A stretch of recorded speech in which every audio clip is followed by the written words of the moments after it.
Hey guys, my name is Trey Cooper, and today I'm going to be giving you guys 8 tips on how you can pass your certification exam. All right, tip number 1 is to buy the official study guide. All right, so the official study guide is going to most likely come in the form of a book. So you need to get this one because this official study guide will have everything that you need to know in it for your certification exam. All right, let's go to tip number 2. Tip number 2 is to actually read the study guide. I see people make this problem all the time. They buy the study guide, they'll go over certain chapters or they'll skim over the book. Just read the entire study guide from cover to cover. You never know what information you don't know. So if you study the book from cover to cover, you will be fine because everything that will be asked on that test will be between those 2 covers. So this is the official study guide from whichever authority offers the test for you. So read the book, just read the entire thing. That way, when you get on the test, you're not going to be saying, well, I hope they don't ask me about this. So if you ever go into a test saying, I hope that they don't ask me about this or whatever the topic is, then that means you didn't study. You did not properly prepare, and that's why you're not passing your certification exam. All right, so the next tip number 3, is to do all of the tests and quizzes and labs that are in the book. So as you're reading the book, after each chapter, 9 times out of 10, they're going to have some type of exercise to make sure that you understood the information. Make sure that you do these exercises. They're not there just to, be there. These people are the people that make the test. So when they give you exercises, they're trying to help you out. They're giving you the stuff that you need to know in order to pass. So if you can do these exercises with ease, then when you get on the test, you'll be able to do those with ease as well. So please, please, please don't skip over these. I know once you get to the end of the chapter, you're going to be like, yay, I finished reading the chapter. Let's get into the next one. But please, please, please do at least some of the study. I would recommend that you do all of them, but just go through the entire book. That's the goal. Just read the entire book, go through everything that they want you to do in there, because they're telling you how to prepare for this test. So let's get on to the next tip. All right, for tip number 4, it is to get any hands-on learning that you can. So whenever you're studying for an exam, if you can, get hands-on learning. So say if you're studying for a networking exam, try to get your hands on some physical hardware so you can, if you're studying for a Cisco or a Network Plus, get your hands on some physical hardware. If for Cisco, I know they have, the packet tracers that they give you for studying, but that's, it's all virtual, it's all software. So actually try to get your hands on some real physical software. That way you can start to understand how these cables are actually being hooked up to the machines, and you'll learn what's hot swappable and what's not, and everything that, that you can actually learn from, actually putting your hands on. Plus it reinforces your learning because you're actually doing something. You're actually building a network. So just try to get as much hands-on learning as you can if feasible. Sometimes you just don't have the hardware to do it, so we definitely understand. But try to if you can. All right, so tip number 5 is to take the official practice test.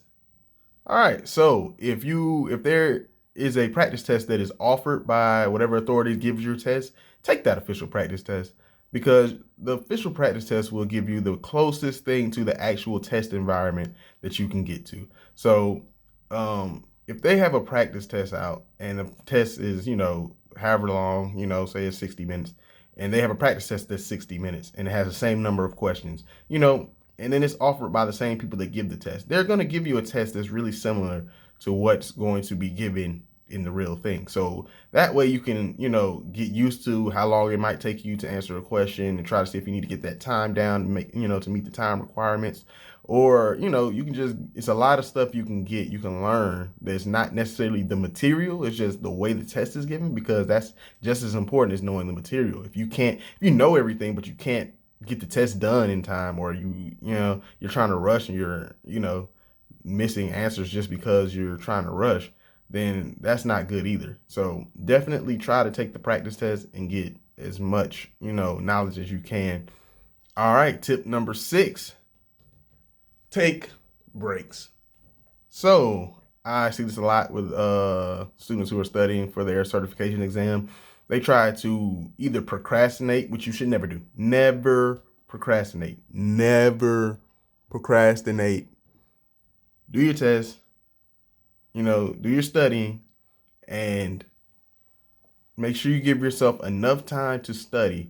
Don't try to cram everything in the last week before your test. It's not going to work. You need to give your brain time to soak in the information. So you learn a little bit one day, sleep on it, let it get stored into long-term memory, wake up, do it again the next day, a little bit at a time. People think that they have to sit down and study for 4 or 5 hours at a time. No. Sit down, learn one concept, and then let it sit overnight. So, make sure you schedule your test in enough time where you have enough time to actually study for the test. So, some people like to some people like to schedule their tests, like a couple months in advance just to, give themselves time. Basically they want to make sure that they're studying because they know that the test is coming up. So if you know your test is coming up, you're going to actually study. Because some people don't schedule until after they finish studying, but then, they feel like they have forever to study. So it just depends on what strategy you want to do. I don't really have a recommendation for this. I waited until I finished studying before I scheduled for my test, but it just depends on however you want to do it. Just make sure that you take breaks because your brain needs time to actually soak in this information.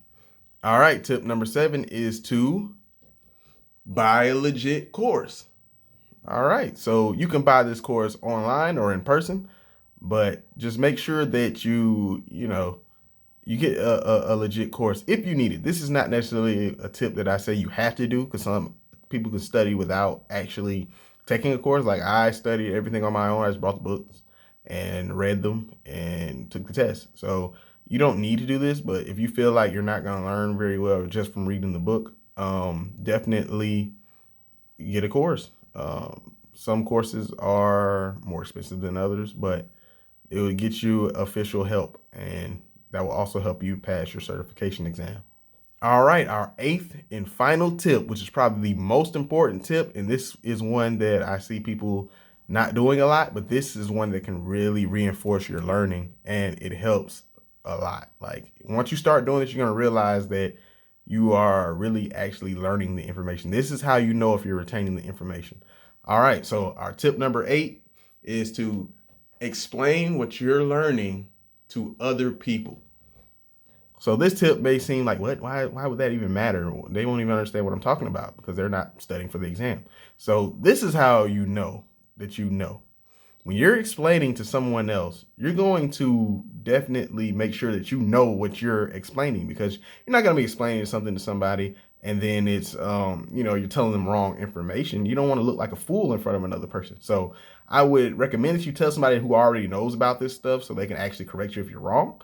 But definitely explain. It doesn't matter who you explain it to. Just explain it to somebody, because once you start explaining this, you're going to realize if you know something, you're going to start explaining it. You're going to be like, I'm kind of iffy about this subject. I really don't know what I mean when I'm saying this. So you'll really start to look at yourself and be like, wow, I really don't know this. I thought I did. And once I started trying to explain it to someone, it just fell apart. So definitely do this, and it's going to reinforce your learning because you're going to know that you know. So that's our 8 tips. Thank you for watching the video. Like and subscribe to the channel. Also hit the notification bell if you want to see more videos from me. And thanks for watching, and I will see you guys in the next one.